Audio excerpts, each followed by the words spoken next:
नहम्या बाब 4। लेकिन ऐसा हुआ कि जब सुम्बलत ने सुना कि हम शहर पना बना रहे हैं तो वो जल गया और बहुत गुस्सा हुआ और यहूदियों को ठट्टों में उड़ाने लगा। और वो अपने भाइयों और सामरिया के लश्कर के आगे यूं कहने लगा कि ये कमज़ोर यहूदी क्या कर रहे हैं? क्या ये अपने गिर्द मोर्चा बंदी करेंगे? क्या वो कुर्बानी चढ़ाएंगे? क्या वो एक ही दिन में सब कुछ कर चुकेंगे? क्या वो जले हुए पत्थरों को कूड़े के ढेरों में से निकाल कर फिर नए कर देंगे? और तूबिया अमोनी उसके पास खड़ा था। सो वो कहने लगा, जो कुछ वो बना रहे हैं अगर उस पर लोमड़ी चढ़ जाए तो वो उनकी पत्थर की शहर पनाह को गिरा देगी।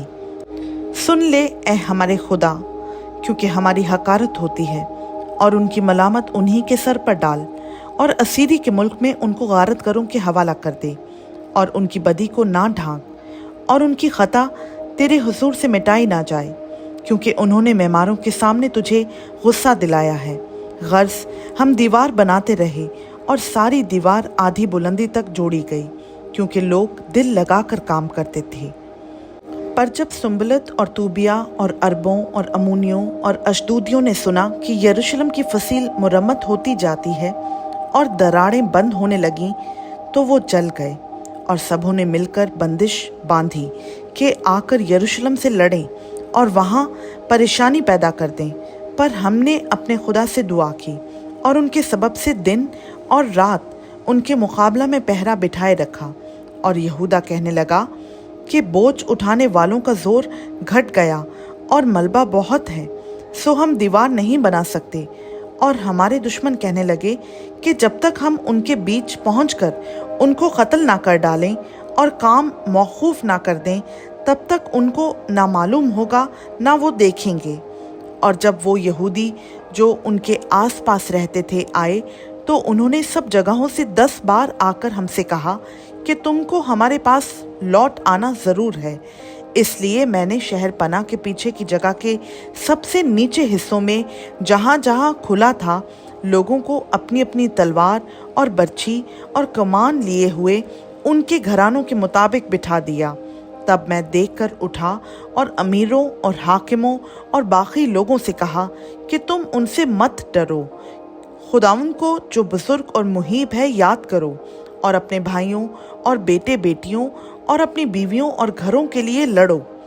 और जब हमारे दुश्मनों ने सुना कि ये बात हमको मालूम हो गई और खुदा ने उनका मंसूबा बातिल कर दिया, तो हम सब के सब शहर पनाह को अपने अपने काम पर लौटे।